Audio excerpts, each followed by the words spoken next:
I know my destiny.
Hello, everyone. Happy Archetypes Tuesday. How are we all today? So much happened today. So much came through. So sorry. Stuff was still coming through even as I was getting together the last slides. I've got how many today? 32 slides, which is probably the most I've ever had. And I don't even think I have everything because they still have, or they went to the event on the boat, and I've only managed to get 1 or 2 pictures on the boat. So I'll have plenty more pictures of that as well tomorrow. But I've gotten as much as I can for today, and just wow. We're gonna get through the other stories of the day and then end with the podcast with Mindy Kaling, a review of that. But I have to say, I think the podcast with Mindy so far has been my absolute favorite. And it is the one that I have personally resonated with the most. I did almost cry listening to that episode because there was just so much in that that I related to. And I think a lot of women, especially, I'm 31 going on 32 very soon. I think a lot of women my age and older can relate to in terms of making personal choices or the most permanent personal choices of our lives, and that's getting married and having children and also navigating the dating world and what it means to be a single woman in this modern era. So And I know that many of you will probably have opinions on that as well. But let's get on to the other news of the day. So, first of all, I have a special podcast that's going to be on tomorrow, and that's with some ladies, some squaddies who were on the ground at the One Young World event, and they actually took the day off to go and speak um sorry, to go and stake out and try to meet Harry and Meghan. And I had a very brief conversation with one of the ladies today, and she has a lot to say. She met Omid, she also met Chris Ship, and there was a lot of things that she saw and heard that were quite interesting, and I can't wait for her to tell you all about it, because our conversation was very, very, very interesting. Unfortunately, the lady with the darker hair was mistaken for a deranger. There was a picture that went viral on Twitter. There was a couple of accounts that posted it. She unfortunately was stood behind the infamous woman who had the Tom Bower book on the microphone, and some people thought that she was a deranger. So I just wanted to clear that up, and we'll talk about it tomorrow as well, that she is not a deranger. She's 100% squaddy. I have spoken to her, I've spoken to her sister on the phone, and I have seen her private Instagram account as well.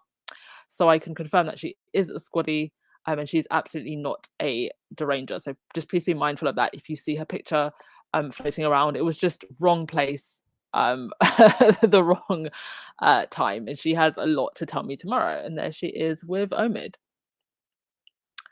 Oh, just before we go forward, please don't forget to thumbs up and hit the subscribe button. And thank you so much to the mods. You do the Lord's work, and especially this week, you are doing the work of the Lord, the universe, and everyone.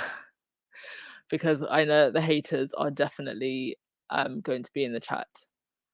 Um, oh God, you lot, you lot were having a chat in the chat box. Did Duchess cancel the podcast? No, unless I literally, unless you see the podcast just disappear from the feed. I'm always just working in the background. It's just I haven't got everything together, and I'm probably just going to push back the time. And there was just so much to get together today. It's been, oh gosh, it's been a wonderful day, but it's been a very hectic and busy day. Welcome, welcome, welcome everyone. If you're just joining us, definitely go back and watch the last couple of videos that I posted. I've been posting a lot of receipts, digging up the receipts. I want this channel to eventually be an archive of just receipts, receipts and truth telling. It's kind of crazy that this is gonna be part of my legacy, I guess. I wonder if I'll keep this channel up forever. Like there'll be a day when I do stop this podcast. It's not any day soon, but I do think about that sometimes. Like, will I keep it up forever? So like historians can look back and be like, in the era of Sussex Squad and Royals, this is what was happening. Um, let's go through your comments before we move forward. Oh, and this podcast will be at 4 p.m. tomorrow, so a little bit earlier, and then I'll have a separate evening podcast with updates of the day. Yes, Rowan, dating world is so hard. Uh, if you've been following me long enough, you've already heard about some of my dating woes.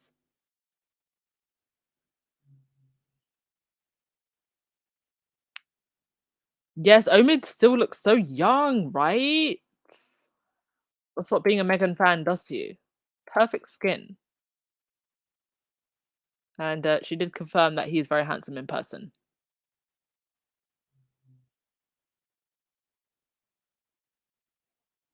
Compton, happy to see Omid there for some clarity of the event. Yes. And he was the only royal reporter, mind you, that was inside. All of the others were scampering around on the outside. Honestly, and the lady in question will go into more detail about this tomorrow, but you all should know that the rest of the other royal reporters have no access, guys and dolls. They've got no access, nothing. Absolutely nothing. Nada. All right. So I've gotten to the bottom of your comment so we can move on. Also, shout out to this young lady who went unintentionally viral. So this was the young girl that actually called out the troll, the woman with the Tom Bowles book. And she ended up on ITV News. She tweeted saying, "I'm never going out the house again, but you are a hero, young lady. I am trying to get in contact with her for her to come on the podcast. So if you see this, Grace, you are more than welcome to come on." And yeah, she stood up to the lady and she actually said, I think she said straight to her face, "You're out here screaming about Meghan Markle, who's inside and being successful. The ultimate Gen Z comeback." So well done to you, young lady. And according to the other woman who was there, there were actually quite a number of not just supporters, but also um, hardline monarchists as well. Apparently, they started playing the national anthem. I, I, I guess to make some kind of patriotic statement, as if Meghan and Harry aren't patriotic themselves, which I find funny because they actually played the national anthem during the event. So I guess they wanted to prove some kind of point that anybody who's critical of monarchy and the fact that Harry and Meghan have been critical of their experience, they have never actually really been critical of the family, other than making it be known that they feel betrayed.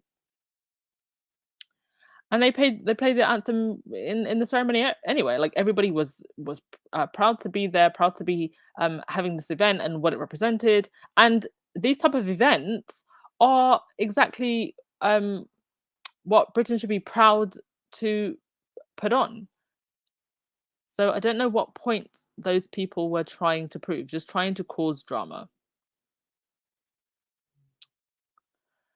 All right. Victoria Arbiter is still out here. Um, listen, girl, I just think that if you don't have access, which none of these reporters do, by the way, none of them do, except for Omid, and even he has limited access. There is nothing that you should be saying because there's nothing that you can say that is actually truthful. It's just speculation. And you would think that Victoria has learnt this, but no, she carries on. They all need to find new jobs or career paths very, very quickly. They're just regurgitating hearsay and just stuff that so they're just making up. And I don't understand why they always have to take the spin narrative when there are actually legitimate things that you could report about on Harry and Meghan. We do that every single day on this channel. We talk about their work and what they're doing, and instead of doing that and doing actual real journalism, they just want to spin gossip and speculation. No update on whether or not Victoria has found her eyelashes or if she's going ahead with that crazy court case. Um, in other news, we now do officially have a new prime minister, and Bojo has officially gone. So Betty made it official. The Royal Communications put out a statement. The Right Honourable Boris Johnson MP had an audience with the Queen this morning and tendered his resignation as Prime Minister and First Lord of the Treasury, which Her Majesty was graciously pleased to accept.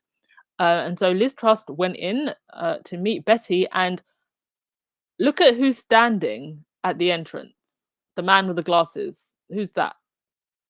That's Toby Young, one of the spin doctors, and so one of the men in grey suits. And I believe that there is a lot more about Toby Young that we are going to find out. I believe that he's very much in the same line of trouble as Jason Knopf, and that he was part of the so he was one of the people in the palace that has contributed to a lot of the smear campaign. But yeah, we had a smooth handover of Prime Minister. Interesting thing about Liz Truss, though, she actually used to be a Liberal Democrat. And there is a speech of her where she outrightly says that we should abolish the monarchy. There's also another clip of her where she says this for a second time. This was back in her early years as a young, uh, budding politician. So she's obviously changed her tune over the years. She went from Liberal Democrat to Conservative, and I doubt her and Betty had a conversation about her past opinions about monarchy. But it's quite interesting that somebody who was against monarchy so strongly is now PM and has been sworn in by Her Majesty. Um, Also, Angela Latrine, who just never fails to give us something to laugh about, she tweeted this. So obviously Harry and Meghan are in Dusseldorf, and Angela, why are Harry and Meghan being treated like heads of state in Germany? And why has the red carpet been rolled out? They are now ordinary citizens and only represent themselves. Something Harry wanted so badly. Country should behave accordingly. I don't know why Angela thinks that a whole country is going to bend to the whims of the opinions of tabloid writers in the UK. These countries who are involved in Invictus and Germany and the city of Dusseldorf don't give a cahoots about royal drama. They don't care. It is an honor for them to host this event. It is amazing tourism for them. It is money for their local economy. That is what they care about. And it just so happens that Harry and Meghan, Harry more specifically, uh, sit on on sorry are involved in organizing the Invictus Games. So that's what they care about. They don't care about the royal dramas and whatever Angela Latrine or the UK press says. And as my royal account said, she said the actual head of state has not left the UK in 6 years. The rest of that family are all ordinary citizens. Working royal is a fiction she created to justify keeping her assorted prodigy living on the dole. So Harry and Meghan are doing this all on their own dime, and the Invictus Games itself is a charity. You know, this is for the servicemen and women. And given the numbers that I saw in terms of the tourism boost for the last Invictus Games, and being that there will be more teams and more room in the arena, main arena and sporting arenas, I'm sure that for Dusseldorf, this is going to be a fantastic event for them and really put the city on the world stage. And that is what is important to them. And as somebody pointed out, it's not just so-called working royals that have these types of events. You know, anyone who is a celebrity with fans will show up. Um, and I think that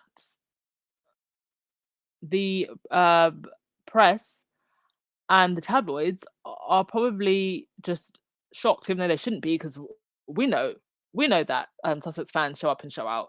But I think that they are shocked that these are the crowds that Harry and Meghan got. The crowds were absolutely incredible, and I will show you some more pictures later on in the podcast. But um, they got the red carpet rock star welcome because they are red carpet rock stars.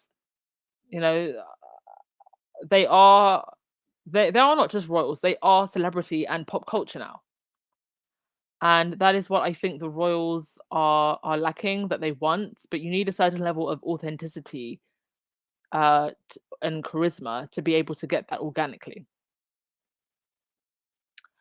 In some other positive news as well, the fundraiser is doing amazing. So far has raised over $36,000. Incredible. Thank you so much to everyone who has donated, and that of course is all going to send to Bali. So thank you, squaddies, and you can continue to donate. All right, let me just go to your comments before we continue. Leg. So the Daily Fail was counted the number of pronouns identifiers that Meghan used that were closely associated with her. Should we calculate how many articles I wrote for her today weekly? Exactly. So, for those of you who don't know what Legs is talking about, they basically listened to her whole speech because you know that they're obsessed with her, and counted, I think, how many times she said me or I, which, like, I don't even know why that is relevant. They keep on trying to push this narrative of Meghan being a narcissist. I thought the speech was very inspirational, and she has every right to talk about her accomplishments. And even though she did talk about her accomplishments and her involvement in One Young World, which of course was very relevant because that's where she was, it was woven in a way that was still very much inspiring, and I think spoke to those people who were in that room, especially the young people, letting them know that this is where I was sitting where you are, and today I'm standing here. And I think that was very, very inspirational. So they're just continuing with the usual spin of trying to make her look like a narcissist. But the smear campaign is just, it's not working. Oh, thank you so much, Marty Foreman. You are all the force for good as well. Wouldn't be where I am without you all. Highly appreciate it. Um, cool. Did she ever find out eyelashes? Legend has it she's still looking.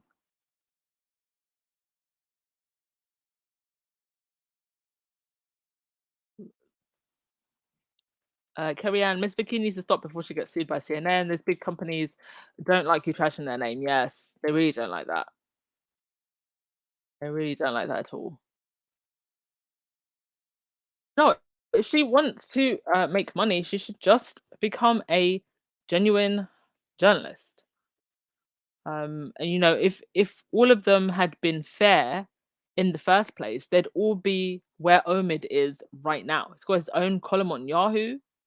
He gets to go to all the events and he gets exclusives. So be authentic, be genuine, be truthful, be balanced, and you shall be rewarded. The hate train is about to meet its wall.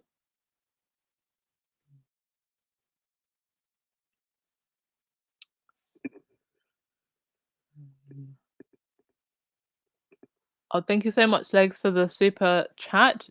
Does Angela want them to use the back door? Yeah, exactly. Like, what does she want them to do? They're there to do a job. They're there for the Invictus Games. They're not there to represent the Queens or the Royals. They are working private citizens, and they have the right to host events, show up to events. If I had a couple million and I wanted to host a sporting event, I could do that as well. And as private citizens, they've now got the right to do whatever they want to do in a private capacity.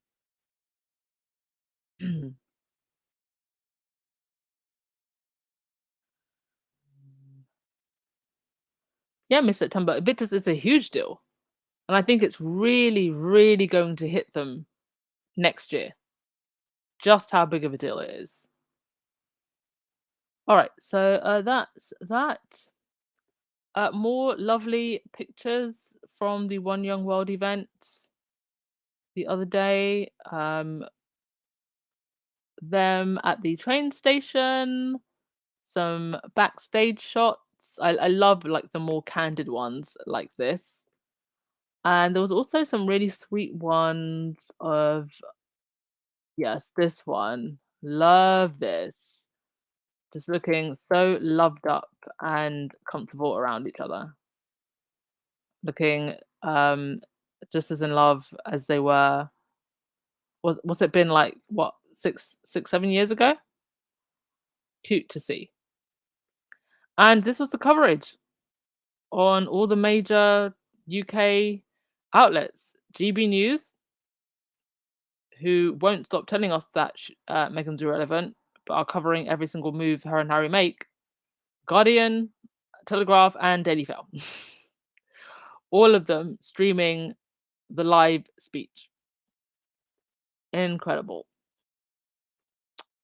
Oh yes, there was this interesting segment on BBC. Well done to the young lady. I think her name was Emma. She was one of the young world representatives, and she did an interview with BBC. And the BBC journalist, instead of asking this young lady about her goals, her ambitions, and what she's doing with the organization, she asked, I think, 3 or 4 questions about Harry and Meghan, and they were very negative questions, asking, what do you think about the controversy Meghan's cut interview is causing, and rifts with the royal family, like that kind of line of questioning. And shout out to the young lady because she kept it so classy. And every time the BBC presenter tried to make the conversation negative, she brought the conversation back to what was important, and that's the work that One Young World is doing. So you could tell that the young lady, probably had a little bit of media training beforehand. Probably knew that the BBC was going to give her this very ugly line of questioning, and quite frankly, shame on the BBC because this young lady went on there to talk about the important work, not to be spun into the web of British media lies and negativity. Mm. Oh yes, and these were somebody did a collage of all of the. Sorry, I meant to put this up earlier, but this is a collage of all of the covers of newspapers whenever we got a new a new Tory prime minister. So we had when Cameron got into power, only Cameron can say Britain. And then with Theresa May, it was vote May or we face disaster. And then it was we must put our faith in Boris, and now it's put faith in trust to deliver for Britain. And poor old Rishi did not get the job. And CV Library, shout out to the marketing team because that is the most hilarious billboard I've ever seen. Listen, me personally, my politics are generally anti-establishment. I don't really have a lot of faith in politics, whether it's Tory or Labour. I'm hoping Labour can grow a backbone and restructure the party to be the party of the working class people one day, um, and hopefully get back in power and do something useful. But that day, unfortunately, is not going to be anytime soon. And like I said, I am planning on moving abroad. So whatever Liz Truss is going to do, she's going to do. And we'll see what the next few months and years bring ahead.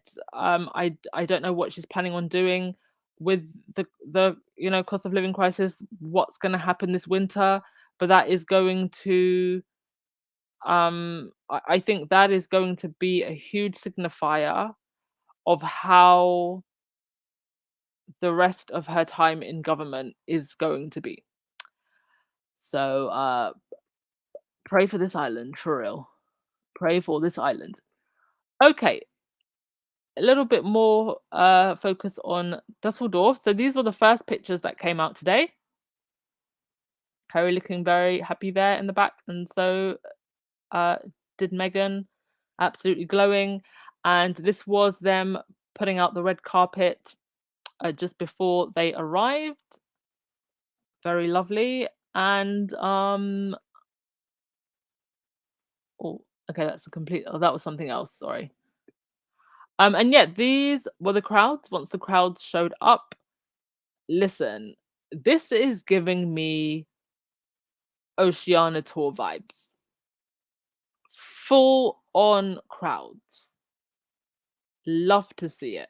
And I think this just really flies in the face of all of the spin that they tried to put out the other day of Harry and Meghan getting booed, and these fake protesters showing up. and all the negativity, how are you going to spin this? Because nothing about this looks planned or fake or staged. Those people looked so, so happy to be there. Harry and Meghan looked fantastic. And of course, this whole event is to mark 1 year to go until the Invictus Games in Dusseldorf. And so they were there with officials. And also, for those of you who want to know about the fashion, I have not ID'd the trousers yet, but the top is by Annie Bing. I put a link to the top in the community tab, and it was actually still in stock the last time I checked. I think it was only small that is out. It's about £245 if anybody wanted them. Her shoes from the One Young World are by Aqua Zura, who's actually one of Meghan's favorite designers. She has quite a lot of shoes from them. It's out of stock, but I'm sure that they will be putting it back in stock very soon. So if you want to follow Meghan's fashion, your best blogs and Instagrams to follow are Meghan's Mirror and also Meghan's Closet Chronicles. And I am actually going to have one of the big style accounts come on the podcast at some point. I am working on that. So that was the fashion. For those of you that love the fashion, Meghan just looked amazing. She was just glowing, glowing, glowing, glowing. I love this look. Very like casual, chic, smart. All right, let's go to your comments before we go on to the next part.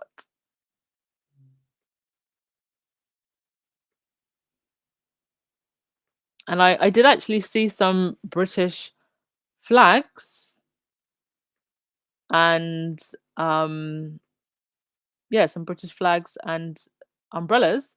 So shout out to anybody from the UK who actually went over to Dusseldorf to support. I think that's amazing. You know, it's pictures like this that make me proud to be British. They are representing Britain and not just the monarchy. And at an amazing event that is going to be doing amazing things for veterans. And really, this is what the royal family should represent. And these are the type of things that they should be doing in the modern era for people on the world stage. I look at these photos and I'm proud to be British.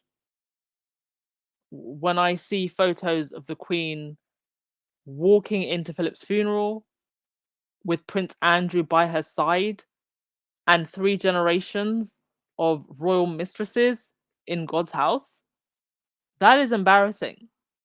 This is embarrassing right here. Like, this should not be okay. But it is in these people's circles. And they seem to think that this is how um, most people in modern Britain want to be represented. Absolutely not. I want to be represented like this.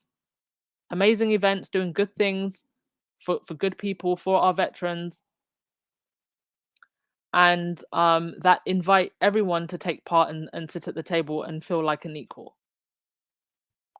But this is what the other royals did not want because they're stuck in the past. All right, to your comments for a bit before we move on.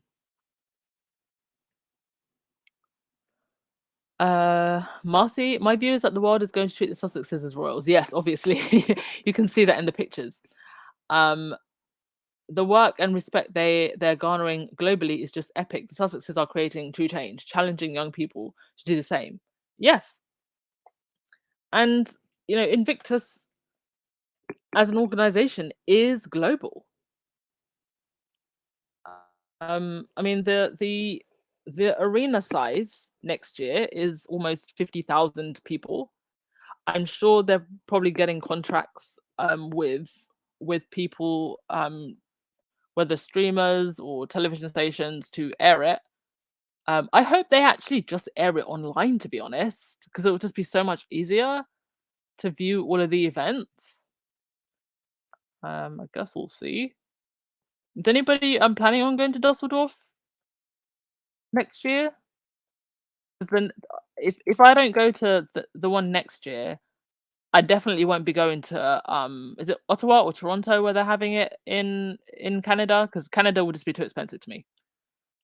So hopefully I'll be going to Dusseldorf. So if anybody else is going, I'd love to know or thinking about it.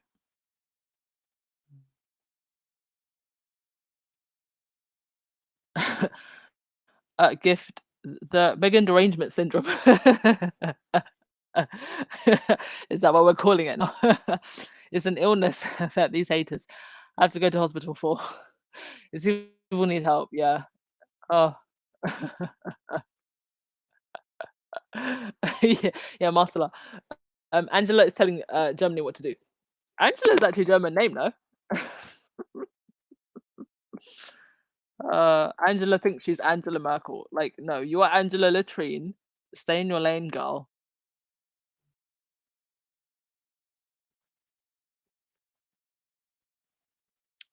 Wendy, funny how barely anyone is talking about the new PM. Well, they had Meghan on all of the newspaper covers. The Daily Mail had like 14 articles about her. Insane.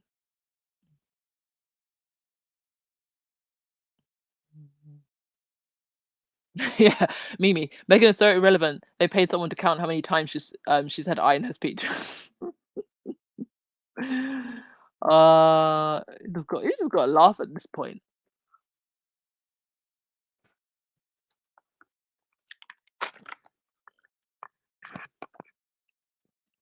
Oh, thank you so much, Auntie Doctor, for the super chat. Much appreciated.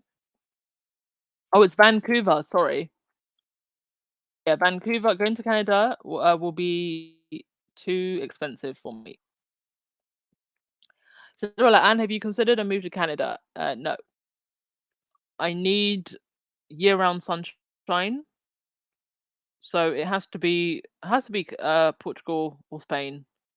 I did actually want to at one point go stay in Indonesia or Thailand for some time, and Indonesia would still be a temporary option, but it's just because of the pandemic that plan got scrapped. But in terms of like permanent living, until I've finished building my farm back in Africa, it will be Portugal or Spain. Angela Thomas, it looks so pretty everywhere in Germany. Oh, sorry, where they are in Germany. Yes, looks like it's a very, very pretty town.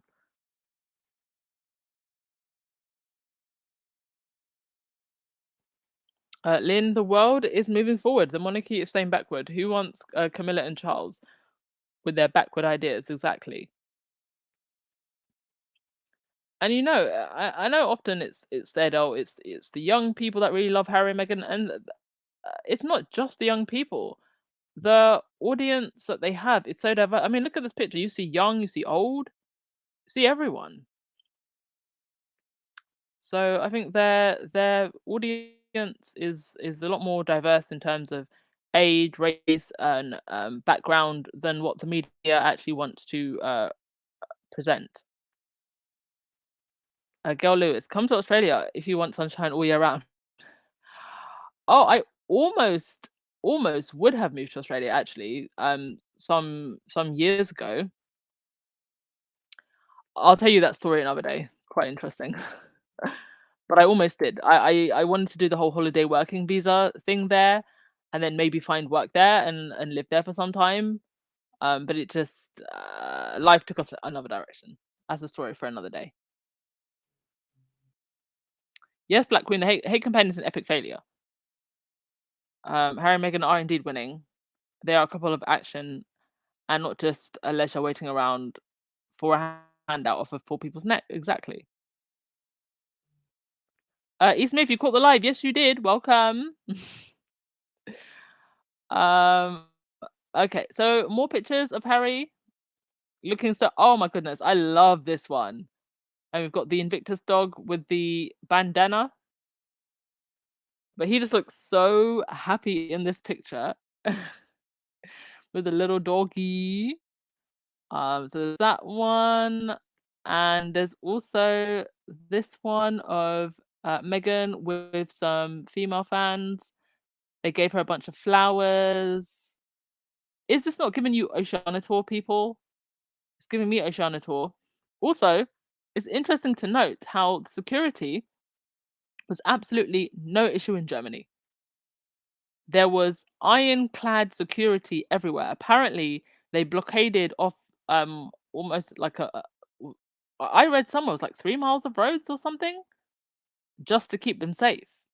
So the only place that security seems to be an issue is in the UK. Wasn't an issue in the Netherlands, was not an issue in Germany.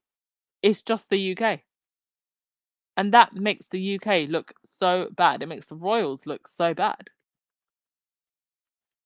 Here's some more pictures of the irrelevant Harry and Meghan with a humongous crowd there. All those people showed up.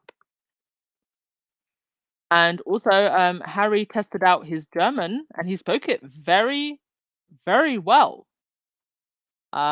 He said a couple words and then was like, oh, phew. I said it and said it properly. German is not the easiest language, and you really have to get the pronunciation right as well. So he greeted the crowd and said a little bit in German. He also joked about German beer, which beer was better, beer in Cologne or Dusseldorf.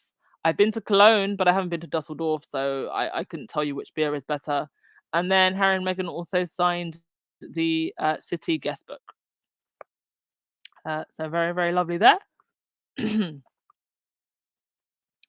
And yeah, just small pictures with some fans. Great to see Meghan actually feeling safe enough and comfortable enough to be in the crowd and interact with the fans, and for the fans to get a chance to interact with her as well.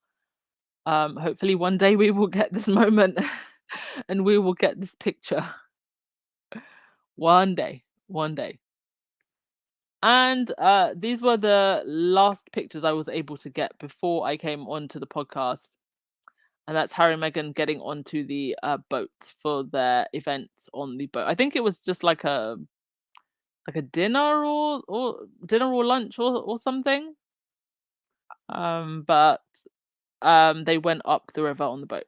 So it's great to see them also doing activities like this because it gives you a sense of other things there are to do in Dusseldorf. And definitely if I was gonna go to watch the Invictus Games, it would also double as a holiday for me, and I definitely want to explore the city. So it's nice for us to actually get a taste of what there would be to do and see in Dusseldorf. So that's pretty much all for the other news of the day. I'll just get through your comments before we end with a review on the Archetypes podcast with Mindy Kaling. Y'all, how amazing is Meghan's face card? Face card does not decline.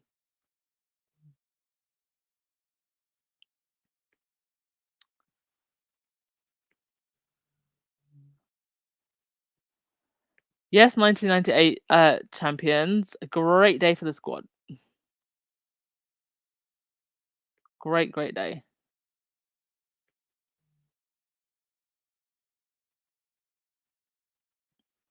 Mary, this is what the royals should be doing, but lazy, boring, jealous William and Kate are only enjoying in the palace. Yes, I think they're on holiday or something. I feel like they've kind of just disappeared the last few weeks. Like they've gone on another holiday. I think because I haven't seen Kate and William out and about. Just Charles up in Scotland. Like Kate and William have completely disappeared off the radar. It's like, where are you? Not that I'm asking you to come out, but it's like are they just hiding? Just like let Harry and Meghan have all of the stage. Legs, I noticed that British media lie about German security. Well, they'd lie about anything and everything. So,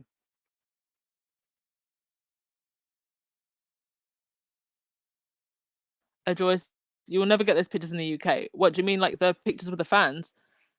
Yeah, I think because of the security situation, I think those of us in the UK, I don't think we'll ever get that close to Harry and Meghan.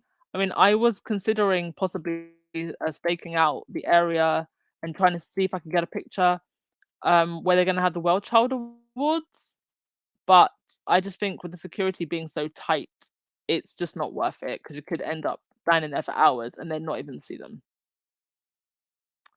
A Nutty Doctor, I've stopped watching news outlets that feature rota pieces. Yeah, I only see stuff now because it comes up on my Twitter feed. I don't watch anything with rota mouthpieces on the TV because I don't even have a TV. Ethne Green, oh, thank you so much for joining the podcast, hun. Lee Tom, the attacks are going to double after that reception.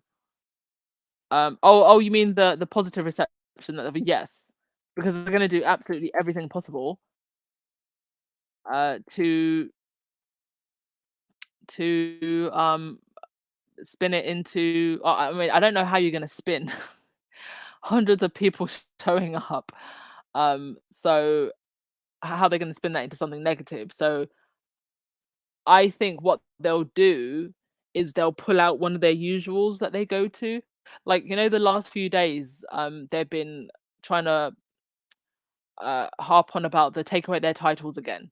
So that this is one of the ones that they use anytime they haven't got anything. It's either take away their titles or Meghan is a bully. They bring up the bullying claims again, or what's another usual one that they pull out? Oh, they are making the Queen sick, or you know the drill by now. Joyce, was Crip Ship on the boat? No, Chris Ship was not on the boat. Oh dear. Yeah, you're gonna hear about Chris Ship tomorrow. Karen M, you're going tomorrow. Yay! Might meet you. Yes, boys. Megan strives for excellence, and that's all she does. They can't stand it. All of that trying to twist her words about South Africa and Mandela. She never said she was Mandela, and every time she and Harry step out, all of their nonsense gets buried. Lily Tom, squad, I live in Boston. I heard the other brother is coming for Earthflop. Any other squaddies in Boston area who wants to join me and report from the ground? Well, if there's any other squaddies in Boston, please hit up Lily Tom. Lily Tom, if you've got an Insta or Twitter, put it in the chat.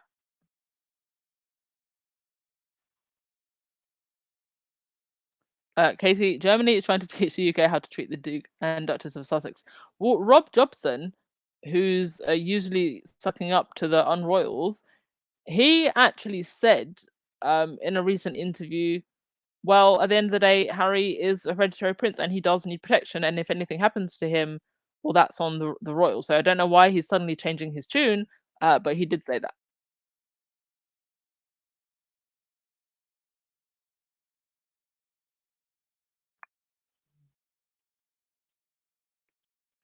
Um,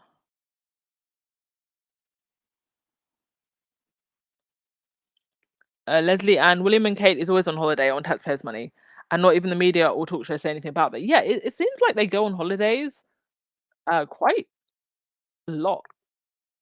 I don't know. I mean, yeah, they've got two kids, but I don't know. I don't know why it just feels like they're on holiday a lot more than most people, and certainly in the positions that they're in.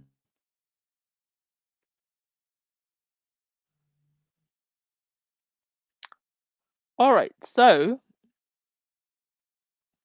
I think I've gotten through most of your comments. So let's get to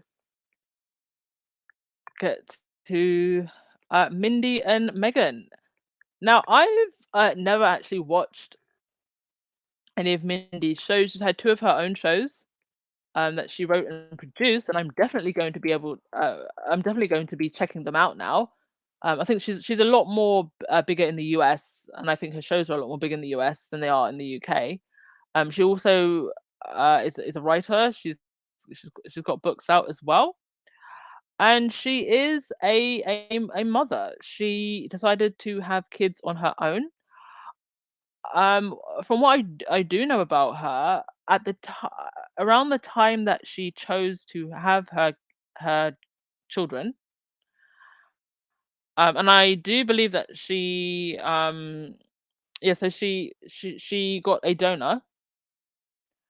there was all types of speculation about who the father was, who the daddy. And she generally lives a very private life. She has not spoken about who the father is. Nobody knows who the father is. I think at one point there was even speculation that the father could be Chris Pine or something.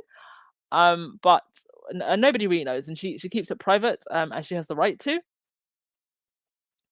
And she spoke quite candidly about that, about her choice to have children by herself, and about her whole uh, journey as a as a brown skinned girl, and trying to navigate dating as a young girl, and that whole experience, um and what it means to be, a woman dating in, these modern times. And I think there's something that we all very much struggle with, as expectations change. But also, if you are a woman who perhaps is taking a route that isn't typical, 2.4 kids, heterosexual relationship, um, or if you decide to deviate from that in any way, how there is still very much a sense of judgment. And the episode actually starts with Meghan talking about an assignment that she did in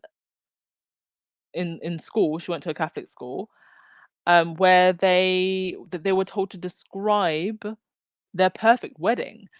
And I find it very odd, and this is something that Meghan reflected on, that they would ask, very young children to plan their perfect wedding day. And I think there's many of us, especially women, who thought about that when we were young girls, and imagined our wedding day when we were young girls. But for that to be part of an educational institution, something that they asked the children to do, it definitely would not be allowed now. Um, and Megan actually says this, they took it out of the curriculum, because I just think at that age, it's just not something that I think should be in schools, like in embedding this idea that that is the one way that you can find happiness and fulfillment as a woman. So I'd love to know how you all felt about the episode, if any of it resonated with you. It definitely resonated with me, being 31, being single, trying to navigate dating. I should also tell you, I don't think I've ever said this, that I myself actually don't want children. So that makes dating even more difficult. And I can't tell you how much I appreciated this conversation. Especially, I think hearing it from Megan, a woman who is married, with children, who created the space for Mindy, and I think anybody listening, to just say, you know what, um, you make happiness for yourself in your life, and that happiness could look like what I have, married with children. It could be what Mindy has, um, who's chosen to be a mother herself. And it could be perhaps choosing not to get married and not have children at all. It's happiness is what you decide in your life. And I'm just so glad that she created that safe space for Mindy and for all of us to listen and partake in that. Um, so yeah, let me know what you all thought of the episode. And there was also one other thing before I go to your comments. When this part really resonated with me. So there was a part where Mindy said, where she talked about her own girlfriends that she knows, who have dated uh, guys who were not maybe very ambitious, or she got the sense that they were basically settling. And for her, she couldn't imagine herself um, being with anyone other than somebody who really is ambitious and keeps a high standard um, for themselves. And I think that um, a lot of the times people do settle. People do settle in relationships, especially, and Megan said this also about y- you know feeling like you have to rush, that you have to find the right person, and what if you don't find the right person, or wanting to prioritize other things in your life and then being scared that you won't find the right person in time. All of these things that you think about as a woman, because times have changed, but biology hasn't changed. Biology still has a tick tock, tick tock, tick tock. Um, and so I just thought it was a very well-rounded conversation. She also spoke about her experience as a brown girl, dating in and not always feeling pretty.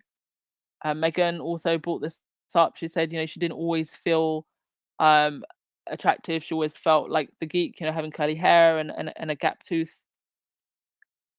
And it's amazing to see these two women who have now come into their own. And Mindy also talked about um, how she doesn't actually necessarily feel like she has imposter syndrome, and how women are sometimes made to feel like they almost should have imposter syndrome, and she's actually very confident in what she's done and accomplished, and she absolutely should be. And when Megan asked her, do you feel imposter syndrome, and she said, sometimes women are made to feel like they have to say yes, and she said, no, I don't feel syndrome, because I have accomplished a lot. She's written her own shows and her own books, and she has no reason to feel um like an imposter. And she touched upon how when sometimes when women do feel confident in themselves, that is seen as a negative. So yeah, I think I definitely want to listen to the episode again. It's definitely one that I'm going to listen to maybe a couple of times, because just so much of it um resonated with me, and I'm sure it resonated with some of you as well. Mm, all right, let's get to your comments.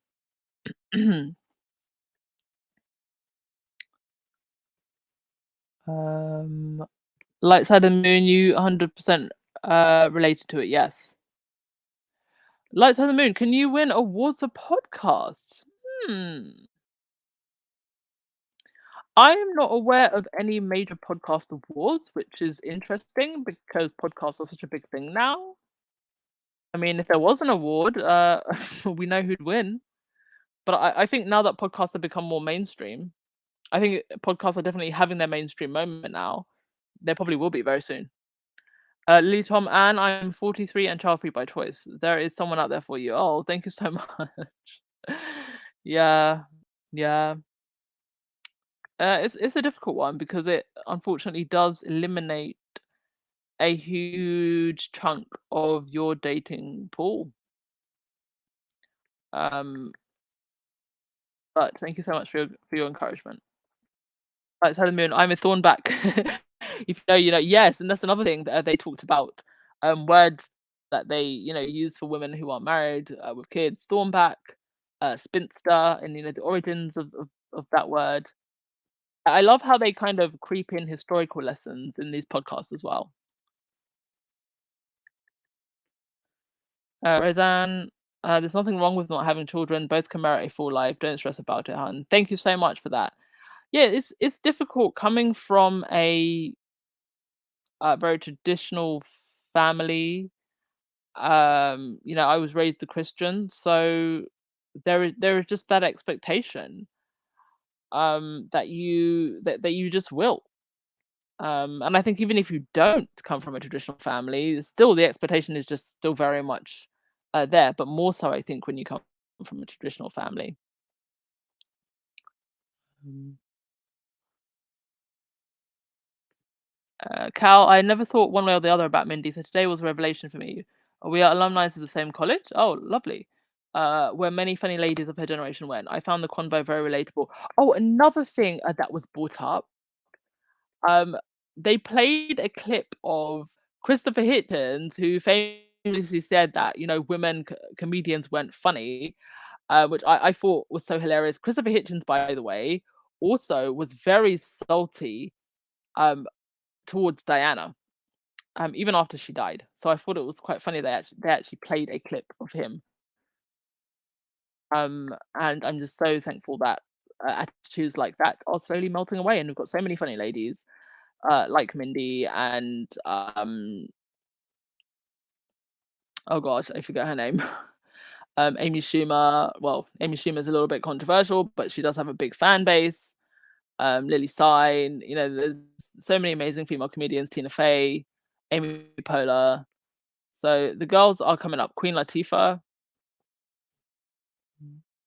Cookies and Cream. The British press is going to pick apart the podcast and run a narrative as usual to paint Meghan in a negative light.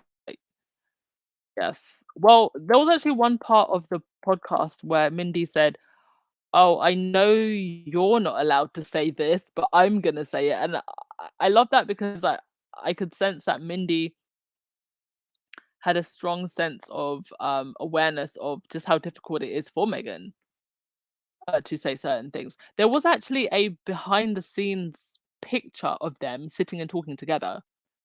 Um, but I wasn't able to wait, see if I've got it in my no, I'll maybe show it to you tomorrow, but it's floating around the internet. It's Mindy and Megan sitting together and talking. So she has been doing these podcasts face to face with the person in her studio. So I don't know. I'm assuming the studio is in her house. I don't think it would be in like an external office anywhere. Otherwise, we probably would have seen pictures of her, you know, going to an office. So it looks like it's a studio that's built in her house.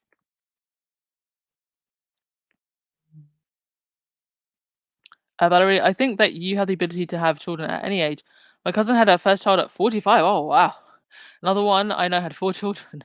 First one at 48, and the last one at 53. Wow. Well, they say that, I mean, perfect. Like it's easier to have children um going into your 30s, like if you've already had one child before.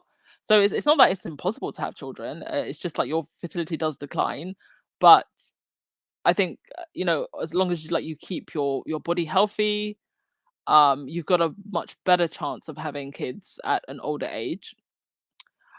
Also though, another thing that I find um quite unfortunate, and this is a conversation that I would absolutely love for, like, if Harry was going to do an adjoining podcast to this, is that we put so much pressure on women, and talking about the female biological clock.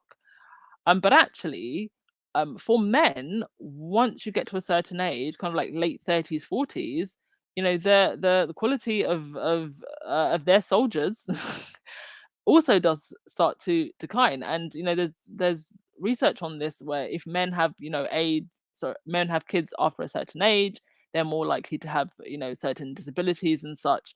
So I feel like we put so much pressure on women, but we don't talk enough to boys and men about what they need to do to preserve their fertility also. So that's another conversation that I think could spin off from this, that I would love for maybe Harry to have. Jennifer, excellent podcast, genuine production, spoke to so many issues that affect us all. Honest conversations. I'm saving all of them and sharing. God bless the Noble family and the work they've been doing. Yes, I literally shared this podcast instantly with like three of my girlfriends, and I was like, "You need to listen to this. This will resonate with you so much."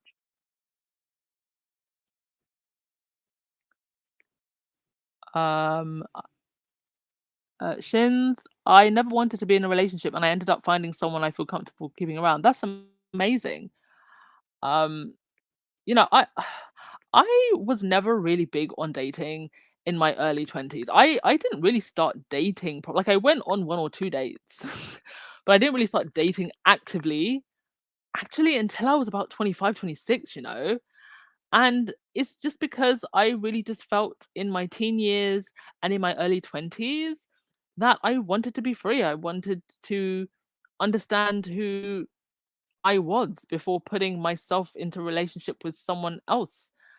And I just feel like, you have got time. I don't know why people put so much pressure on themselves to be in serious relationships when they're young. I mean, fair enough, you find someone and you fall in love, and if it's great, it's great. But relationships do come with responsibilities and emotional baggage. And I think the more confident in you are as a person, the more life experience you have as a person, the better the quality of your relationships and um I think the better quality of partner that you will find, and also better quality of partner that you will be. I've never believed that you actually have to physically be in a relationship to prepare yourself for relationships. I actually think building personal character is what makes you a strong person in a relationship, and what helps you to make better relationship choices. And there's no need to pressure yourself into being in relationships when you're really, really young. Julia, I'm 58, never wanted kids, never married, and been with the same guy for 40 years. No regrets. We each want different things. That is amazing, Julia Rock, and it's amazing to see so many different women just living in their truth, you know, and doing what's best for them. It's not always the usual life script path isn't always for everyone. And when I think of a lot of the goals and what I want in life, I think for me, and the reason why I decided that I don't want kids is I just couldn't see where children would fit into what I want, without having to possibly sacrifice something. I don't really think that um this whole idea of like trying to have it all, it's a lot to try to put on your plate. And I do think that you can have your version of having it all, but literally trying to have it all is a tall task, I think. I think you can have 85% of of what you want. 100% and all the things is tough to try to balance family and work and personal life. And I don't think you can have it 100%. I think you can have like 85%. Like that's the optimum for any one human being. Mm. Kathy G, so interesting. I got a manager job once because of my looks. I knew I was an imposter. I was clueless, but I walked around like my ish didn't stink. I faked it until I was no longer an imposter. Oh well, I'm glad you found your um confidence anyway. And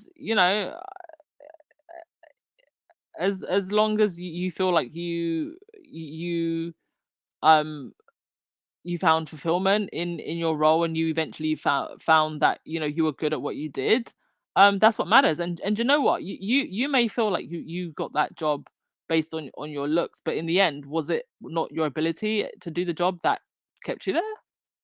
So you know that's what I would say to you. Patty J, I grew up being told you have to be married with kids by a certain age. I think, yeah, I think a lot of us did. Times have changed. I have girlfriends who have never had kids and they're in their 60s. Yeah, I think it's becoming more of a common thing. I think people actually um thinking about actually thinking about what it truly means to raise a family, and not just doing it because it's what you're expected to do. And another thing that actually helped me make my decision was when I sat down and thought about it. I was like, do I want to raise a human being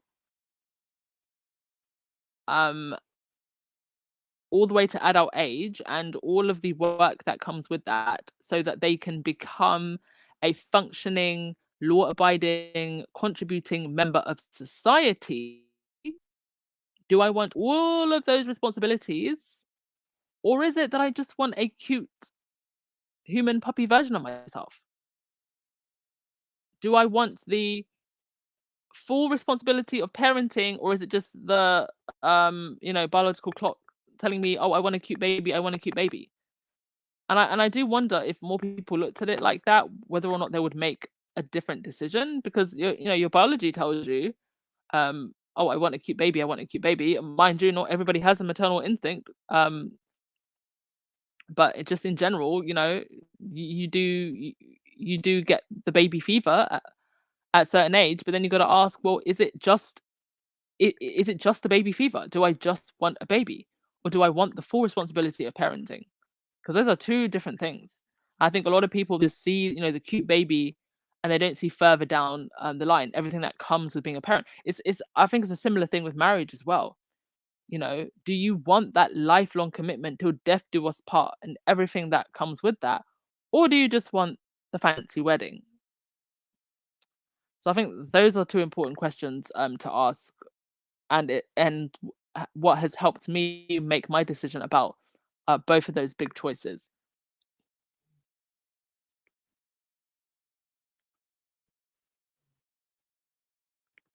Judy, I found the podcast emotionally deep.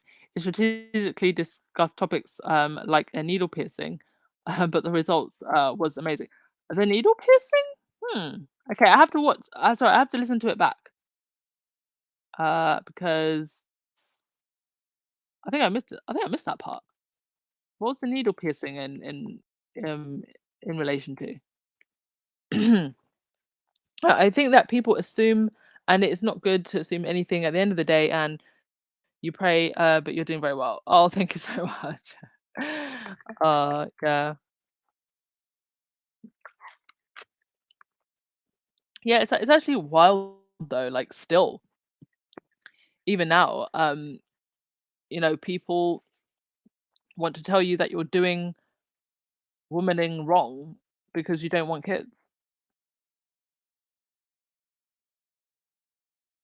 Lucy Wynn, Petal showed the picture of Mindy looking good in the pink dress. Yeah, she looked lovely.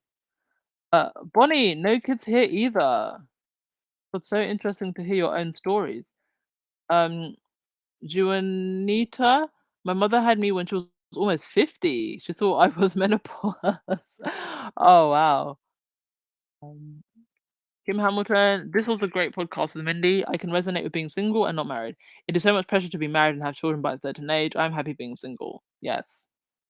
I mean, I've been single for like, you know, I would say 90% of my dating life. So like from the age of like 25. And for the most part, I have been happy, and if I'm honest, um, the moments where I did engage with partners who I was not equally yoked with was some of my absolute worst. Like, oh gosh, I give you more horror stories than positive stories. I think I've only had one brief relationship that I can actually say that I treasure. And that literally only ended because he had to go back to his country, and his country was Australia, like literally on the other side of the planet. So I wasn't gonna go following anyone all the way to Australia. Um, Gail, a colleague told me she didn't like Megan because she's a smarty pants. How can you not like someone because they're a smarty pants? Like how can you how can you dismiss someone for being smart? Is this considered a racist remark? I found it, so what do you think? No, smarty pants generally is not considered a racist remark, but it's like I would say it's more an attack on intellect. It's more anti-intellectualism than racism. But there is that thing of people feeling like if somebody's smarter or more intelligent than them, and they somehow feel dumb or lesser than that they attack that person. It's kind of like how nerds get picked on. even though they're the people that shape our world, right? They're the people that build things and there are thinkers, but when they're still in school, we pick on them. But when they invent Apple and Facebook, we're all using their products. So no, I would say that's just more a snotty remark than a racist one. Like if she had called her uppity, then I would have said, yeah, she's probably being a bit racist.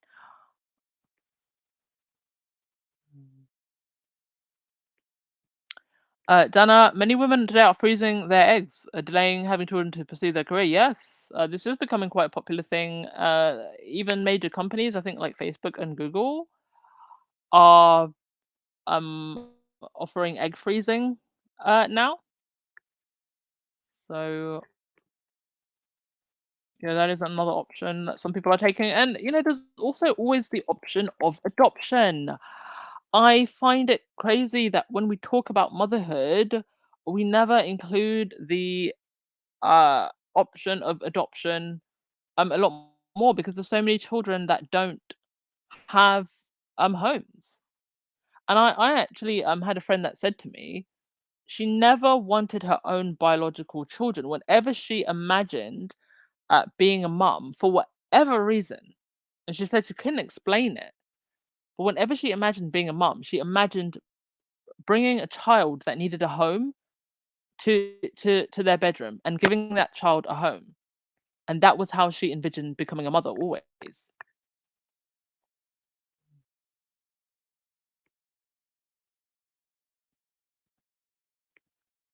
KC, um, exactly. And as women, late pregnancies affect us physically, whereas men, it affects the physical and mental health of the unborn child. Yes, that is true.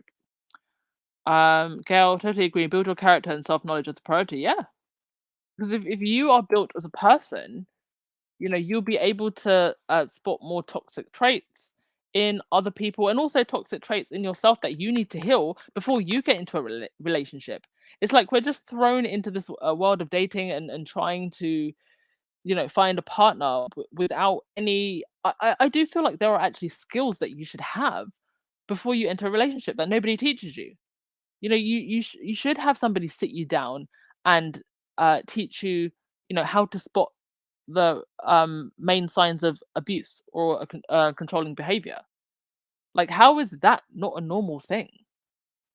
You should have someone sit you down and teach you how to set boundaries and and and and give you an idea of what it means to be in a healthy relationship. And not everybody has those role models around them to be able to have those conversations. It's like you're just expected to just kind of get on with it and find someone and hope it goes okay. Ethnic Green, every pregnancy and every woman is different. It's true that after 35, pregnancy is considered high risk. Yes, that is true. However, you need to write your own story and live your life. Yes. I mean, listen, the fact of the matter is, you know, Mother Nature designed things so that it's easier when you have a child at a younger age. But Mother Nature and modern life are at odds, unfortunately. And I think a lot of that is also just to do with the fact that having a child is just really expensive. It's very difficult now to run a home on on a single wage, whereas before you could do that. It's very difficult to do that now, especially if you're living in a major city. So that's another thing that's affected. When women choose to have kids, because you're very conscious of the fact that you need or you're probably going to need two parents working in the home.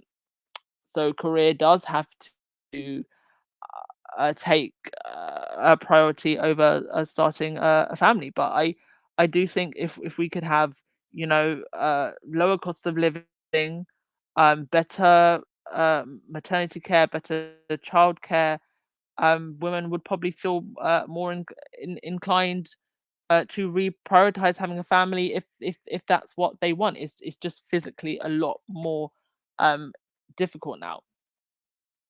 But of course, there are women that just want to prioritize career and other things. Cookies and cream. Everyone, please replay the podcast as much as possible. Let's keep it at number one. Yes, 100%. It's going to go back to number one. I really loved this podcast. I think it's just the best so far. And next week it's Margaret Cho and also is it Lisa Ling? I don't know a lot about either of those women, but I look forward to learning more. Marriage is hard work. Raising children is hard work. If you're willing to work at it, have both. Both bring joy in different ways. Yes, yes. And also with marriage, something that I um always love to stress is that it's not just being married, it's the quality of the marriage and the person that you're married to. And the reason I say that is because again, coming from a very marriage crazy culture, people are so obsessed with just getting married. It's just like you got to get married. And as a result, I've seen so many examples of women getting into marriages with partners that were just not good for them, um and people that they should have just never married. um yeah, yeah, I could tell you stories for days, but the quality of the marriage and the person that you're marrying is so important. And it's people shouldn't just prioritize getting married for the sake of you know appeasing their family, or appeasing culture and tradition. It's got to be the right person. Get married to the right person, and it's going to be the most joyful, um, wonderful choice of your life. You're gonna have this. You get married to the right person, you're gonna have this. You get married to the wrong person. Let me find the slides. You're gonna have this. So this is an example right here of the point I'm trying to make. Don't just get married. Think about the quality of the marriage. Uh,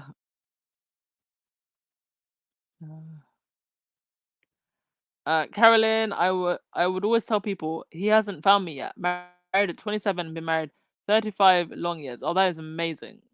Absolutely amazing. Mm.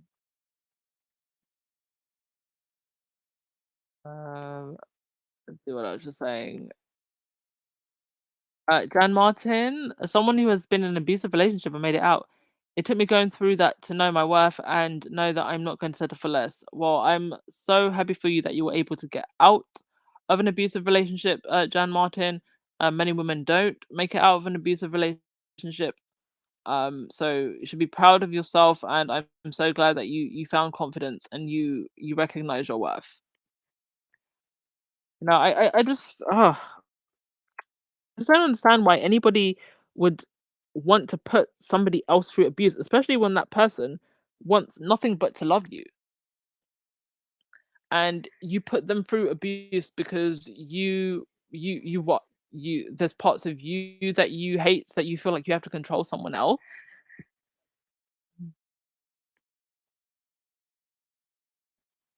Margaret Jones, my body, my choice. That goes for women who want and who don't want kids. Yes, I'm glad I live in an age where women can choose for themselves. And that's what it comes down to. It comes down to choice. It's not about that choosing one is going to make you more happier than the other. Not at all. It's just doing what is right for you.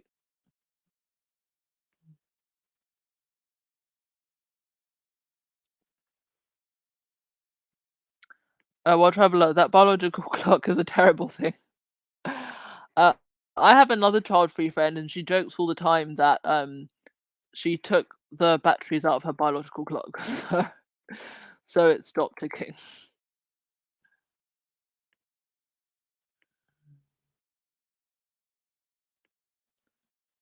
Okay, so we are pretty much done, folks. I'm just going through your comments, and then we will call it a day. But what a wonderful day it has been, and make sure you tune in tomorrow at 4 p.m. for the podcast with our squaddy who was down in Manchester, and also a later podcast for all of the updates during the day. Hey Loren, I'm 34. I will have a geriatric pregnancy when it happens, but I want it to happen just like Megan. Well, I wish you all the best and that you can deliver your baby safely.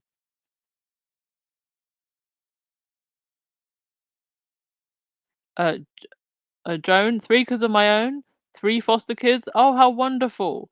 All grown. I guess I am maternal, but it's a personal choice. Yes, and much respect for you for giving those children a home. So many children that need a home. Teresa, just because you don't have kids does not mean you're not maternal. I'm having teaching Sunday school for the past 20 years, watching kids grow up and mentoring them. Do you know, it's so amazing actually how many women I've met who work with children who don't want kids. And it just shows that just because you don't personally want kids, doesn't mean that you can't have love for children and want to mentor them and teach them how to be um good people. But this is quite a common thing. A lot of people who work with kids just don't want kids themselves. Alita, I wish there were conversations like this when I was in my late teens. Well, I think there were conversations like this in private, very, very quietly and whispered. Um, but it would have been frowned upon to talk about these things as openly as we do now. And so it's great that we have these platforms. And yes, there will be criticism, but I think that by having these conversations on platforms like this, we can destigmatize the conversation.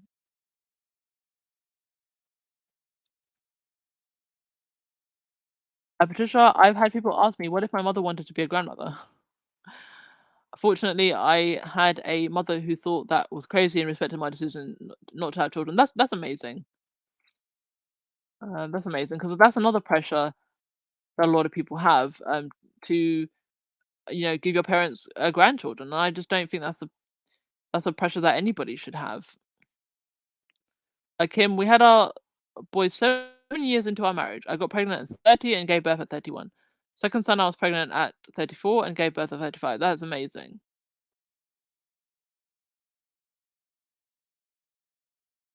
Gail, my eldest daughter does not have children. She focused on her spiritual life in India for many years and is now happily. She's a fantastic aunt. Oh, amazing. Absolutely amazing.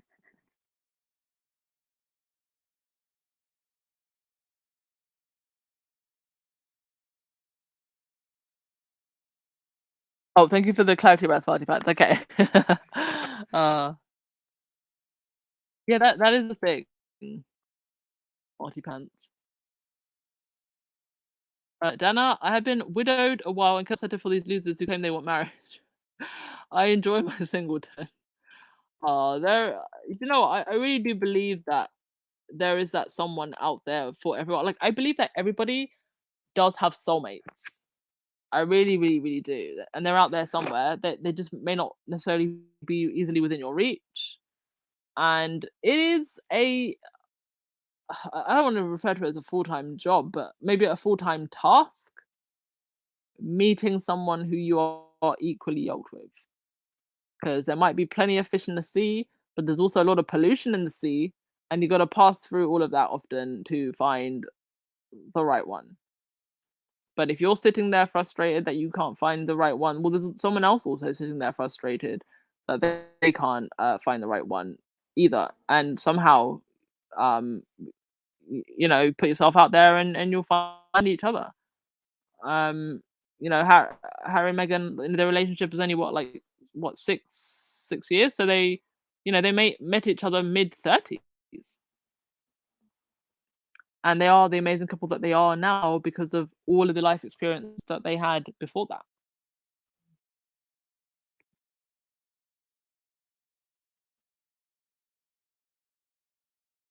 Anastasia, my mother has been married for all the wrong reasons, and she had me for all the wrong reasons. She wanted to be a mother because it was fashionable to her. She grows up being spoiled. Yeah. Unfortunately, there are a lot of people who get married and have children for the wrong reasons. That's very unfortunate. It's very unfortunate for the child. And it's very unfortunate for you. Cal, I'm an adoptive mother. That is amazing. And my sister was adopted by my mother before she got married. Yeah, shout out to all the adoptive parents as well.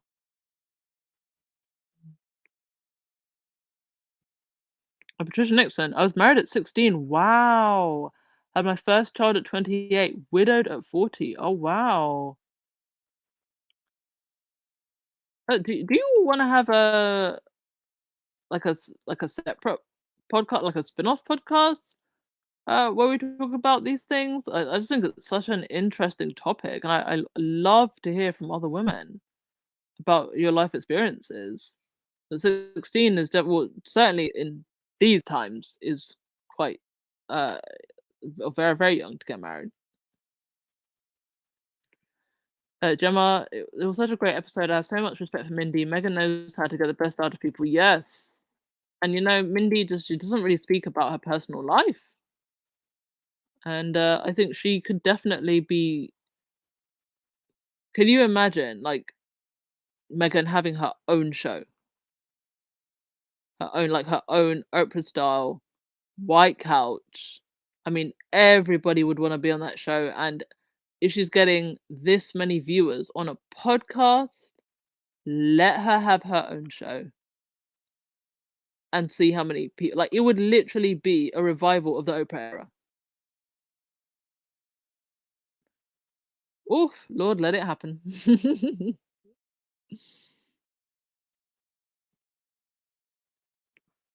Whitland, I'm with you, Anne. I never really enjoyed dating. My deal is that I'm more monogamous minded.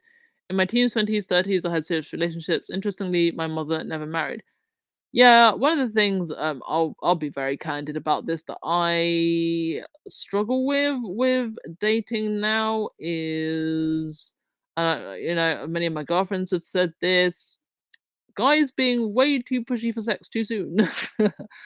I'm I'm somebody that does like to wait, get to know someone for some time, really know who you are, know who your friends are, who your family are, and I think that's probably the hardest thing that I find with dating. Just guys pushing for sex way too soon.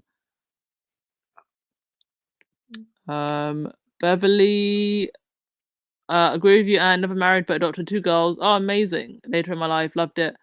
Early years for myself, later life and quality, patience life for the girls. Oh, that's amazing. I'm so glad that you found happiness with your adopted daughters. Like, before people get into a relationship, they need to be happy with themselves. They need to know what a relationship brings to their health and well-being. If it's toxic, you don't need it. Yeah. Yeah. What is the point? If it's not adding more peace and happiness to your life, then what's the point? Mm. Now, Sonia, did they talk about miscarriage and the effect it has on the parents? No, they didn't actually talk about that. They didn't. Valerie, we have a society that does not want children. Well, apparently they do because they're trying to overturn Roe versus Wade, but it's like they want them in all the wrong ways. We treat women who have uh, children very badly indeed. I mean, it's going to be interesting to see what happens now that they are, overturning Roe versus Wade, and you're going to have a lot of women who bring pregnancies to term that they maybe didn't want to.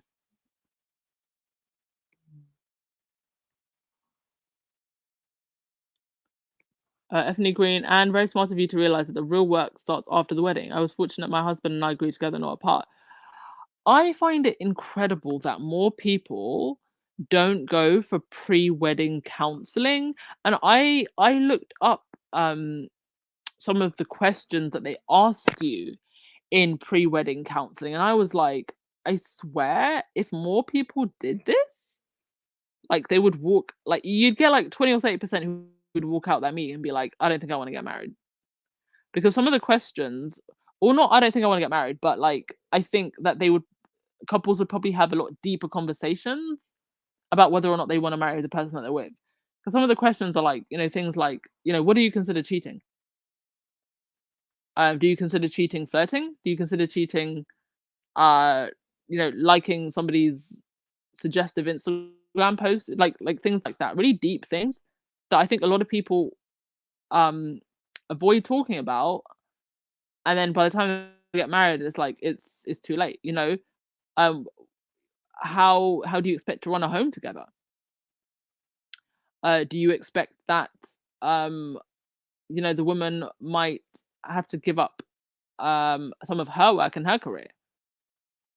Or do you automatically make that assumption, or does she actually still want to very much focus on her career, and does she maybe want the man to step back a little bit? You know, things like that. I think a lot of people enter marriages just based on assumptions and then get into it and it's like, no, this is not what I wanted, or this is not what I thought. So I think that pre-marriage counseling should be more of a thing. In September, Shonda Rhimes adopted her two daughters. That's amazing.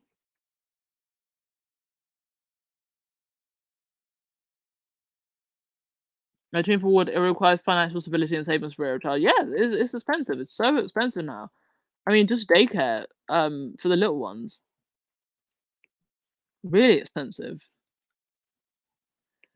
Joan Cho is a comedian. Ling is a correspondent for some outlet. Okay.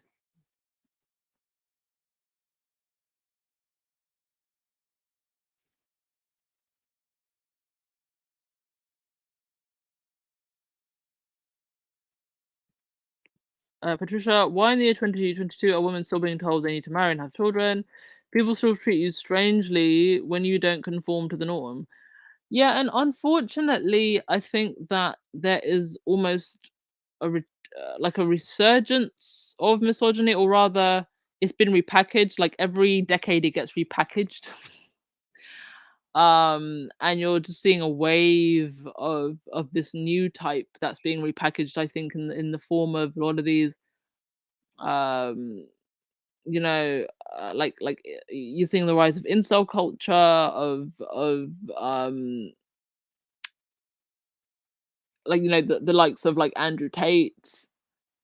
So it's going to be interesting as we move forward and women perhaps make choices that continue to go against the norm, or if they continue to go with what is considered the norm, which I think is actually still the majority of women, just demanding more of those relationships and demanding more equity in those relationships.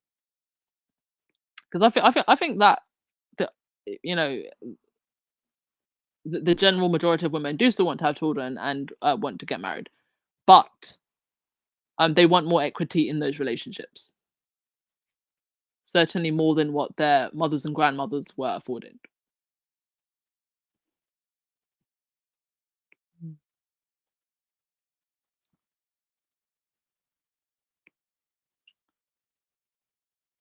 Um,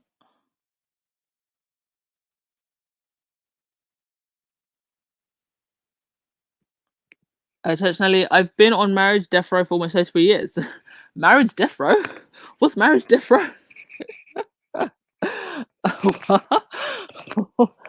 What is that? Oops, it's my mic just slipped. Lynn, no one knows who is the right person. There's a new breed of men preying on vulnerable, educated women. Yeah, these are the Andrew Tates of the world.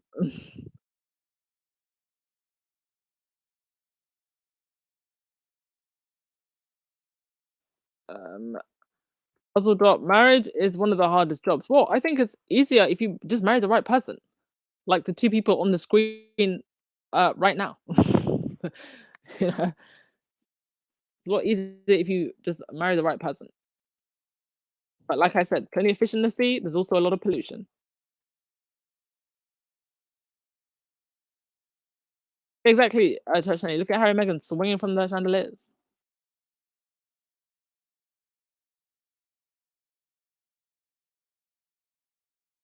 Uh, Claudia, you have never wanted to get married. Okay.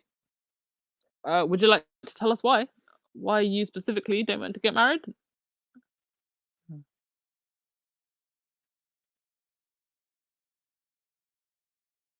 Well, then I find it baffling too, Anne, that most people don't consider adoption as a viable course for the journey of motherhood. Well, some of the negative attitudes that I've heard towards adoption are that they're not really yours. So I think that whole ideal is perhaps a barrier that we need to break down. Um, because kids just want to be loved, and kids who are shown love will love you just as much as kids that I believe anyway, as much as kids that you had biologically, and you can love if you have that love in your heart for a child that isn't biologically yours. Um, that's what matters most. So I do find it baffling too, but I think that there are many ideas that perhaps need to be dismantled, and that whole idea of it's not really yours is probably one of them, and what stops people from adopting. And to be honest, adoption is quite a long process, which I think it should be for the safety and security of the children. But I think that's also one of the things that puts people off. But unfortunately, it's just necessary to make sure that children get put in the right hands.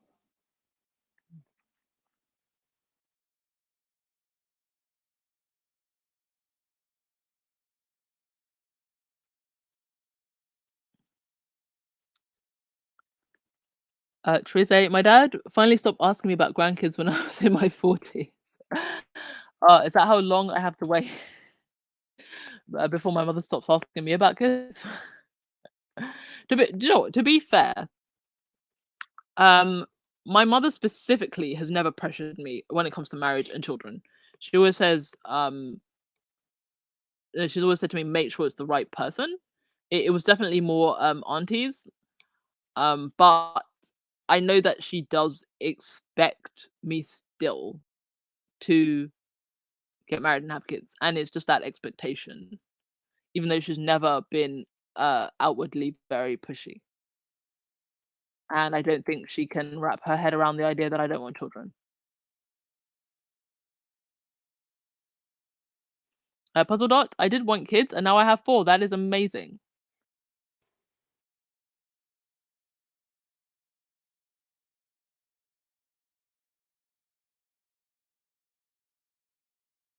Kim, we waited 7 years because we wanted to, but everyone kept saying, "When you're gonna have kids? When are you gonna have kids?" Yeah, I mean, almost as soon as the engagement happens, right? Um, People are asking you about kids. Cinderella, and that sounds like a great idea. Oh, you wanna have that talk? I think we should, because it seems like a lot of you, have a lot to say.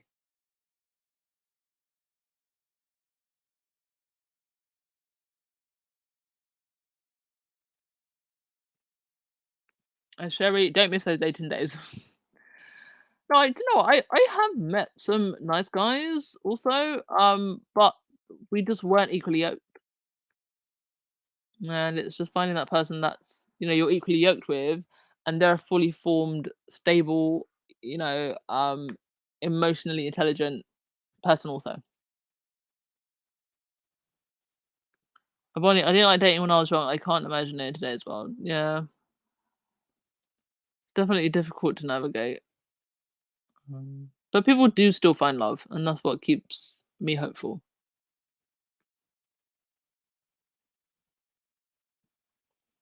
Cynthia, and I agree that guys want to get into sex too soon. As a woman, you should always set boundaries and stick to them. Yes, really do believe in setting boundaries.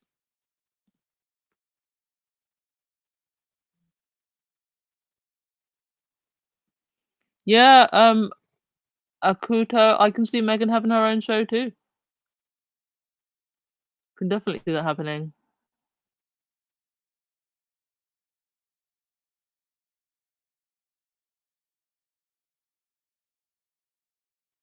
Claudia, I love being single, less stress. For some people, that's really how they feel. They just it's that whole concept of you're competing with my peace. So if I'm gonna be with someone, they have to be bringing me peace. Like, why would I be with you for stress? Kathy G, you feel that pre-wedding counseling does not pray for marriage, really? Joining two lives is interesting. Oh yeah, I mean, I could. Yeah, I could go into some other things about how I feel about even when you're living together with someone, and you can give me your opinions on this tea, but who how do we feel, seeing as we're here anyway, might as well just go for it. How do you all feel about having separate bedrooms if you're with a committed partner or in a marriage? Because I have always said that I prefer to have my own bedroom. I like to keep some polarity. I actually think it keeps a little bit of mystery and sexiness, but some people feel all kinds of ways about that. Um, who was it? Helena Bonham Carter and her husband, or when she was married to Tim Burton, they took it further. They even had like separate houses, or well, but they lived like next door to each other, but they were married. And I didn't realize like what a thing this was. Like people having like, separate houses, or like having separate bedrooms, and like still maintaining like a sense of space and polarity. And a lot of people who do that say that they feel that actually makes their relationship more romantic, and it's like the secret to their marriage because they feel like they have space away from each other. It's something that like I've thought about, in terms of you spend your whole life being very independent, and then you have to create a life with someone else, and maybe some people just feel like they still want to maintain a sense of space. So I'd love to hear your thoughts on that. um, let's see.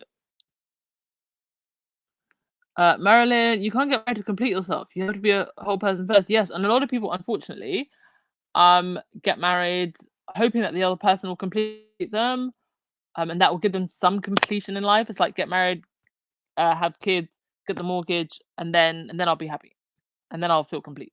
And for some people, that does make them feel complete, and that's okay as well. Um, but again, it's making the right choices with the right people when you are ready. Rochelle, marriage counselling was a requirement for Catholics. Not sure if it's still required. Oh, I did not know that.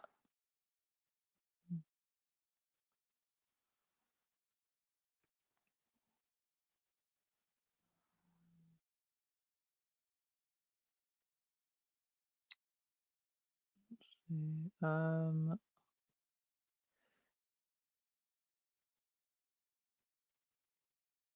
Marina, marriage is hard work, regardless of who you marry. Problems are there. Yeah, you're always gonna have your bumps in the road.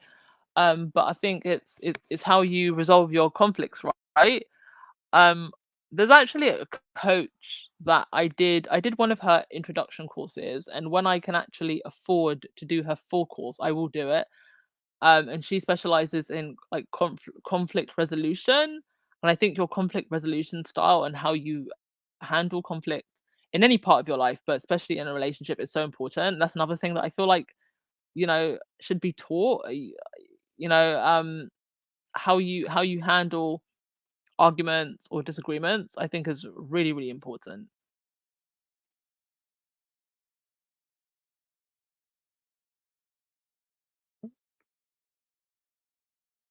Claudia, you prefer to be by yourself, but I do have a daughter and a grandson. Mm. Ethne Green, in the States, adoption through foster care doesn't cost money, but time and vetting is good. It's what's good for the children. Yes.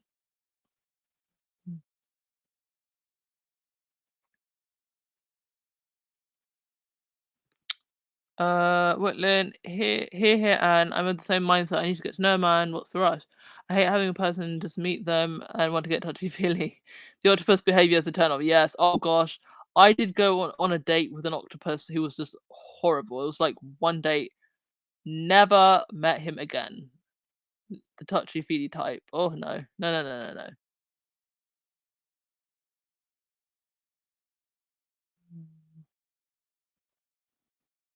no. Girl Lewis, every woman needs her own room. I can never show her room again.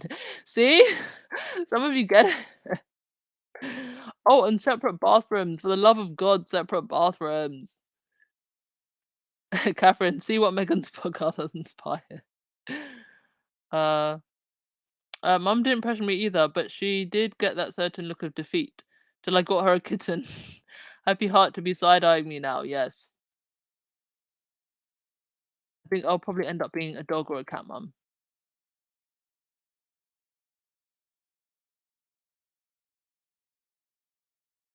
You love the idea of separate bedrooms. Keeps the peace. Separate but equal is fine. Marilyn, this is the power of archetypes. It's generating so many important conversations amongst us. Yes. Cherry Watts, I have my own bedroom and bathroom, and have you've been married for 30 years. Oh my god, that is amazing, Cherry Watts. Oh, I'd love to hear so much more about that. Like why you came to that decision. Like, did you always have separate bedrooms and bathrooms, or was it like a decision that you made at a certain point in your marriage, and why? Oh, I'd love to know why. But Church Nelly, separate bathrooms. I'll be pissed on my goddamn bathroom floor, and I'm still mad. It's been a year, but oh, yeah, exactly, right? This is why you need. Okay, do you know what? I get why some people wouldn't want separate bedrooms, but separate bathrooms, yes. And actually, um, wasn't it a common thing for kings and queens to have separate bedrooms? Wasn't that actually a sign of affluence? And off the top of my head, I'm thinking of like a lot of vintage adverts of couples like in the same bedroom but in separate beds, right? Like two single beds with the night table in the middle. I feel like there's a whole history to this that could be talked about. Cappy G, I have separate bedrooms. My husband snores, the best thing ever. I have the master bedroom, of course. Oh, that's amazing, Cappy G. Miss September, I don't mind separate bedrooms. My husband snores. Bonnie, I like your thinking. You should have your own room. Uh, Elaine, we have separate rooms. I wander around most of the night. See, I love this. I absolutely love this. See, I always thought that I was weird for thinking that, but it turns out that quite a number of you have separate rooms. That's so interesting to hear. Casey, I have a much older friend that had separate houses within her marriage. She said that she refuses to clean up or deal with another man's emotions. So let's just have separate houses and then I won't have to clean up. Uh,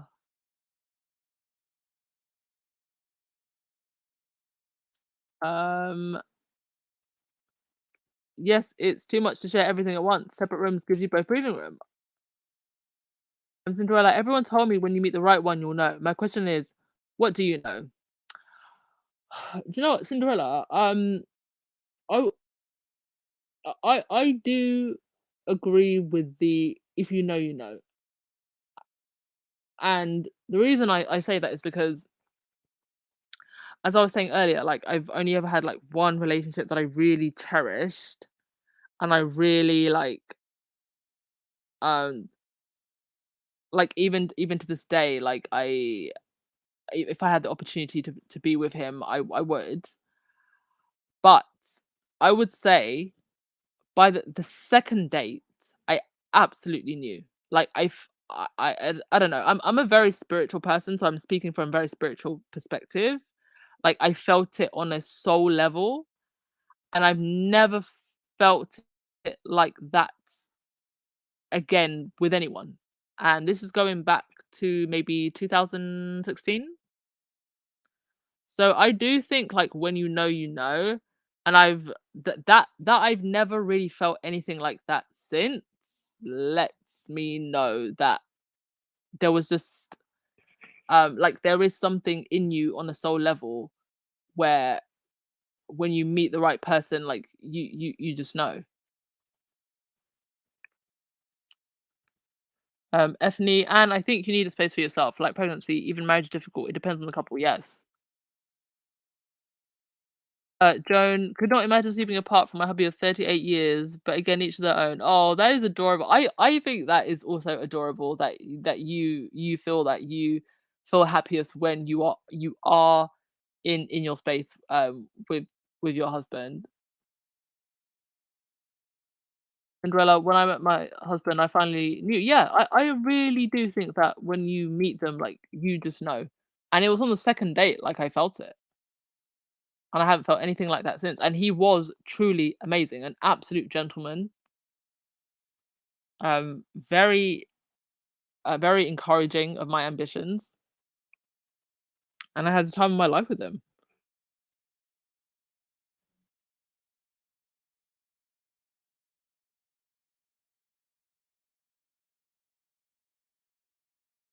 And Marissa, I definitely keep separate bedrooms. Wow, so there's actually quite a number of you in here. Keep separate bedrooms. I mean, it's weird that people automatically assume, separate bedrooms of like having a bad sex life or, not being romantic. And I do think it's kind of the opposite. I quite like the idea of, having a space in a room that I make, very romantic. And I mean, for goodness sake, they're down the hallway, right?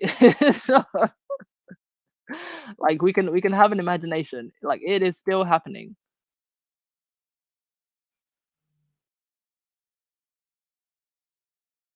By mid September, my daughter is 32 and has been married for 5 years. I don't ask about kids, that's their business. And I think that's great that you just give them their space.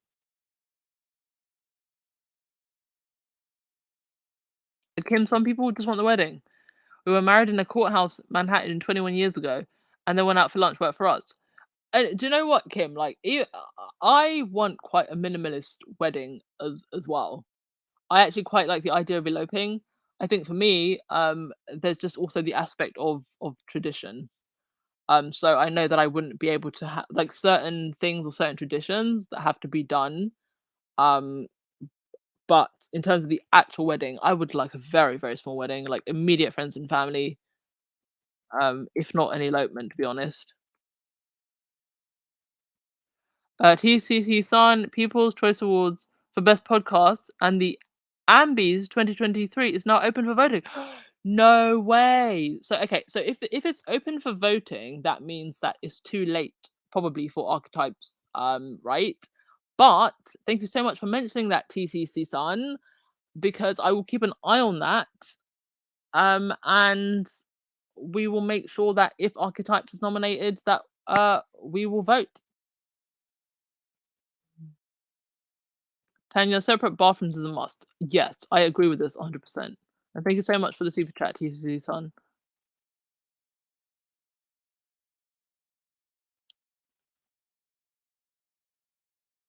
Vanessa, now that I'm going through menopause, we sleep in separate bedrooms because I have hot flushes and can't sleep soundly anymore. I've got separate bathrooms too. Cinderella, the aristocracy has a history of separate bedrooms. Yeah, I did think so. I did think so.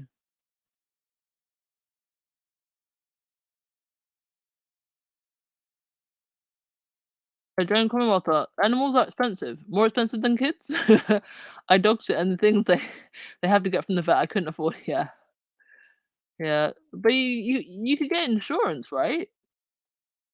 But yeah, having a pet is definitely not cheap. And it's still a responsibility as well. Cinderella, separate beds only happen in movies and television pre-1970. Okay, interesting.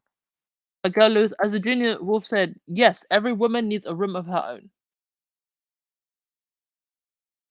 Um, Helena Bonham Carter didn't marry either Kenneth B. or Tim Burton. But Tim Burton, yeah, connected two houses. Mystery writer Robert Parker also lived separately from his wife. They split floors in a townhome. But she didn't marry Tim Burton, but they were together for quite a long time, right? And Marina, yeah, in The Crown, Philip and Elizabeth slept in separate beds. I haven't watched the earlier um seasons of The Crown, so I'll definitely go back and watch. And it was Bonnie McFarlane. It was tradition, apparently. Okay.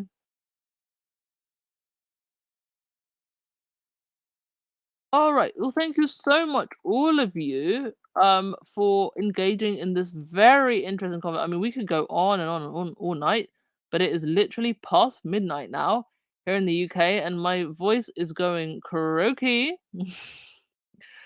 So let's just wrap it up, and thank you all so much. Today was a wonderful, wonderful day, and I'm sure we'll get more updates tomorrow. So Harry and Meghan are back in the UK for World Child on the 8th, so that's Thursday. But hopefully we will get something in between then. Mm. TP, believe it or not, my husband moved to the office room and he sleeps there because he has to get up early and work at home, and it's been a year now. We've been married 30 plus years. So that's amazing. Yeah, I mean, there are like actual really good reasons to want, other than just like wanting your own space, to have separate rooms. Like some people snore. There's the other lady that says she has hot flushes. So, Bonnie, you wanted to elope too. Oh, that's amazing. Oh, how awesome you all are. All right.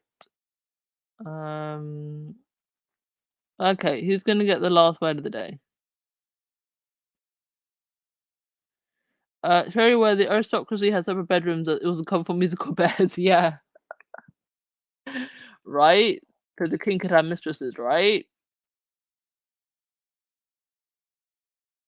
Okay, educate. I'm going to give you the last word of the day. We have to love instead of hate. Peace and love, everyone. Peace and love indeed. And I'll see you all tomorrow. I am so sorry. I'm not going to play the outro song because I really, really want to just go to bed. You probably already know the words to the outro song, so you can all sing the outro song yourselves. And thank you so much as always, everyone. See you tomorrow. Okay, bye.